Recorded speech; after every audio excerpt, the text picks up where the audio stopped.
Karelibaug police station વિસ્તારમાં જે Muktanand circle છે એની પાસે જે એક્સિડન્ટ થયેલો છે તેમાં એક ગાડીએ ઓવર સ્પીડિંગ કરી અને મુક્તાનંદ તરફ જઈ રહી હતી. એમાં એક્સિડન્ટ થયેલો છે. એ એક્સિડન્ટમાં જે ગાડી ચલાવનાર છે એનું નામ છે રક્ષિત રવિશ ચોરસિયા, જેને અટક કરી લેવામાં આવેલો છે અને હાલમાં પોલીસ કસ્ટડીમાં છે.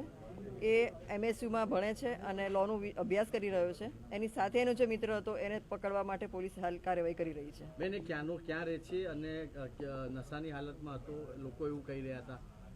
જે આરોપી રક્ષિત ચોરસિયા છે એ હાલમાં અહીંયા MSUમાં ભણે છે, લોનો અભ્યાસ કરી રહ્યો છે અને અહીંયા PGમાં રહીને એક અભ્યાસ કરી રહ્યો છે. એની સાથે એનો મિત્ર હતો, એનું નામ છે પ્રાંશુ ચૌહાણ, મિત પ્રાંશુ ચૌહાણ, અને એને પકડવા માટે પોલીસ અત્યારે કાર્યવાહી કરી રહી છે. કઈથી કઈ ગાડી હાકી ચલાવી રહ્યા હતા અને ક્યાં અકસ્માત થયો? સંગમ પાસેથી એ લોકો મુક્તાનંદ તરફ જઈ રહ્યા હતા ત્યારે અકસ્માત કરેલો છે અને આરોપી અટક કરી લીધો છે. આગળ હિટ એન્ડ રનનો કેસ છે અને ડ્રંક એન્ડ ડ્રાઈવનો પણ કેસ કહી શકાય અને એના કાર્યવાહી કરી અને FIR દાખલ કરી રહ્યા છીએ. જે રીતે આ કાર ચાલકો બેલગામ બન્યા છે તો કંઈક ને કંઈક હવે લગામ લગાવવાની જરૂર છે, શું કહેશો આપને?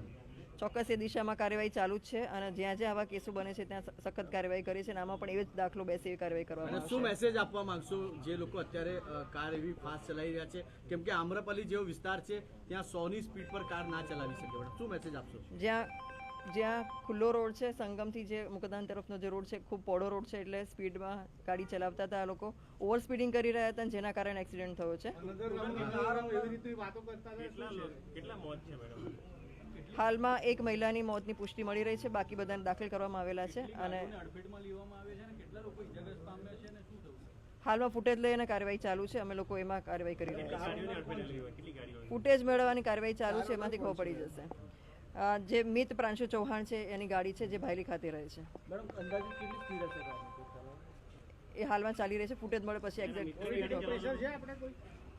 આ બાબતમાં કોઈ પોલિટિકલ પ્રેશર ન હોય. આમાં તમામ જેટલા નેતાઓ અહીંયા આવ્યા હતા અને જેટલા લોકો આવેલા છે તમામે કડકમાં કડક કાર્ય કરવા માટે સૂચના આપેલી છે અને અમે ડ્રાઇવિંગ લાયસન્સ છે. જે વખતે એક્સિડન્ટ થયો એ વખતે કેટલા લોકો ગાડી અંદર મોજૂદ હતા? 2 જણ મોજૂદ હતા, એમાંથી 1 જણ અટક કરી લેવામાં આવેલો છે અને બીજાને અટક કરવાની કાર્યવાહી કરી રહ્યા છીએ. આ હતા DCP આરોપી પકડાયો છે